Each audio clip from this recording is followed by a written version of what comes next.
कमजोर सास से क्या मुकाबले लेना। अगर शौक है लड़ाई का तो अपने शौहर की दूसरी शादी करवा कर अपने बराबर का जोड़ लेकर आओ, तुमको भी पता चलेगा कि मुकाबले कैसे होते हैं।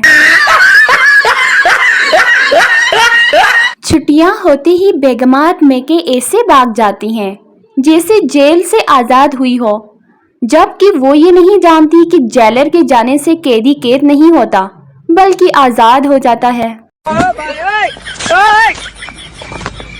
मेरा ख्याल है कि अब मोबाइल फोन्स में ये फंक्शन भी होना चाहिए, जैसे ही कोई दूसरी बार बोले और सुनाओ तो कॉल खुद ब खुद कट जाए।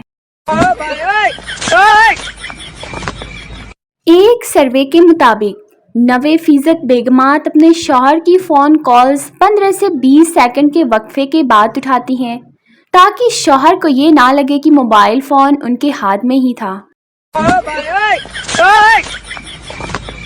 एक शख्स की बीवी बच्चों के साथ कुछ दिनों के लिए अपने मैके चली गई, लेकिन वो वहां से रोज शाम को फ़ोन करके अपने शौहर से पूछती, आप कहाँ पर हैं?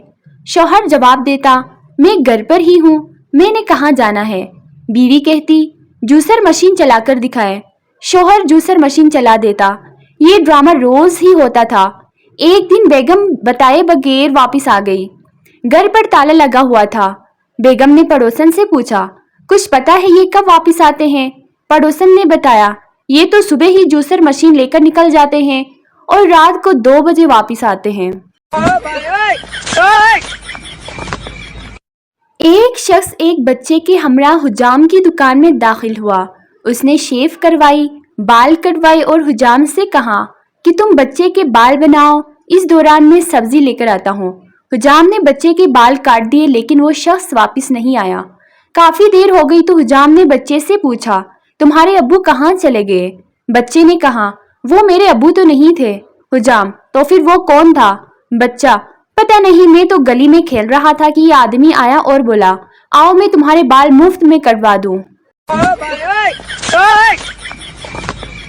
एक इंतहाई कमजोर और दुबली पतली लड़की की तकर्री बतौर टीचर किसी स्कूल में हो गई। एक दिन क्लास को पढ़ाते हुए उसने बच्चों से पूछा, बच्चों बताओ जमीन क्यों घूमती है? तमाम बच्चे खामोश रहे। मैडम ने कहा, पप्पू तुम बताओ जमीन क्यों घूमती है? पप्पू, मैडम नाश्ता वाश्ता करके आया करें, नहीं तो जमीन ऐसे ही घूमती हुई महसूस होगी। एक पठान अपनी भाभी को मार रहा था। लोगों ने पूछा कि तुम अपनी भाभी को क्यों मार रहे हो? पठान, हमारा भाभी अच्छी औरत नहीं। लोगों ने पूछा, तुम्हें कैसे पता?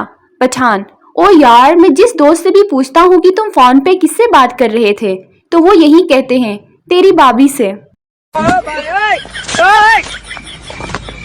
मियाँ बीवी में जबरदस्त बहस हो रही थी और लग रहा था कि बस अब लड़ाई शुरू होगी। शौहर बीवी को मुसलसल दलीलें देकर कायल करने की कोशिश कर रहा था, मगर बीवी टस से मस नहीं हो रही थी। फिर बीवी ने सिर्फ एक जुमले से सारी बहस खत्म कर दी। क्या खूबसूरत जुमला था, तुम जीतना चाहते हो या फिर जीना चाहते हो? बीवी, मैंने कहा जी, तुम मुझसे कितनी मोहब्बत करते हो? शौहर, इतनी मोहब्बत जितनी शाहजहां को मुमताज से थी। बीवी खुशी से, ओ सच्ची? क्या तू मेरे मरने के बाद मेरी याद में ताजमहल बनवाओगे? शौहर, मेरी जान, मैंने तो प्लॉट खरीद भी लिया है, अब तुम्हारी तरफ से ही देर है। पहली खातून, बहन जरा अपना बेलन तो देना, मेरे शौहर अभी अभी घर लौटे हैं। दूसरी खातून, ले जाओ बहन, लेकिन जल्दी लौटा देना क्योंकि मेरे शौहर भी आने ही वाले हैं। ये दोनों ख़वातीन अपने अपने शौहर को ताज़ा और गर्मा गर्म रोटियां खिलाती हैं। सोच बदले तब ही तो मुल्क बदलेगा।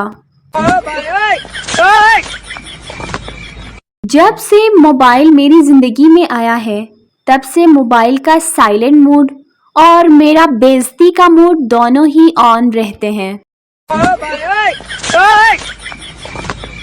वो पूछना ये था, शराब पीने वाले को शराबी कहते हैं तो चाय पीने वालों को क्या कहेंगे? बेगम शौहर से, मेरी तरफ मुंह करके सोए, मुझे डर लगता है। शौहर, अच्छा तो बस तुमने ही जीना है, मैं बेशक डर डर के मर जाऊं। जिन अफराद को मैं एक आंख नहीं बाती, उनसे गुजारिश है कि वो दूसरी आंख से कोशिश करें, क्या पता मैं पसंद आ जाऊं। जब भी किसी से मोहब्बत होने लगे तो सदका दिया करें, मोहब्बत होगी तो मिल जाएगी, बला होगी तो टल जाएगी। वजीफा, अगर आप चाहते हैं कि आपका घर पाक हो जाए, घर में फरिश्ते आए, घर में बरकत ही बरकत हो, परेशानी ख़त्म हो जाए, तो प्लीज़ आप घर से निकल जाएं। शुक्रिया। शौहर ने च्युइंगम खरीद कर बीवी को खाने के लिए दी। बीवी, आपने अपने लिए क्यों नहीं ली? शौहर, मैं तो वैसे भी खामोश रह सकता हूँ।